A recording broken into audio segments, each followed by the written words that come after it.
Dan Parisa, and today we're going to brine and grill some pork chops. In the last couple of decades, American livestock has been bred to reduce the amount of fat in it, especially white meats like turkey and pork. This is generally a good thing, except by reducing the fat, they've reduced the moisture content in the meat, and therefore you can overcook and get dry pork chops very easily. To help prevent that, you can brine the pork chops.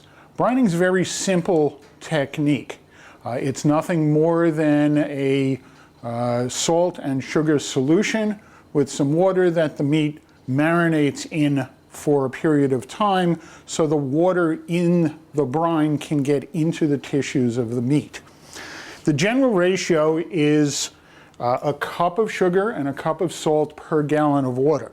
Since we only have 4 pork chops, I'm only doing a half a gallon. So let's start with a half a cup of salt.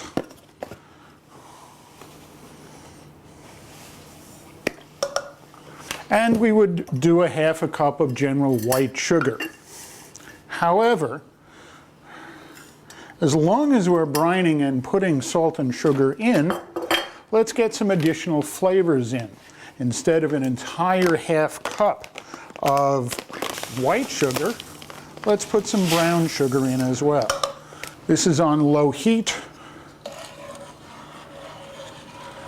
And we'll stir gently until the sugar and salt dissolves. But again, as long as we're adding flavors, let's see what else we can add. Here we have some frozen apple juice. A couple of spoons of that can go in, as well as some herbs. Some sprigs of thyme, some sage, and some bay leaves. You don't have to chop them up, you don't have to worry about them, because after the pork is finished brining, we'll simply remove all of the herbs. Now all you have to do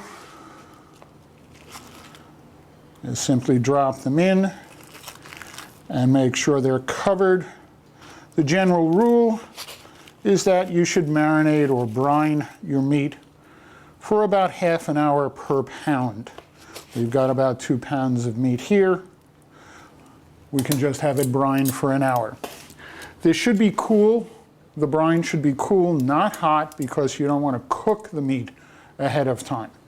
But let's let it sit for an hour, and then we'll grill it.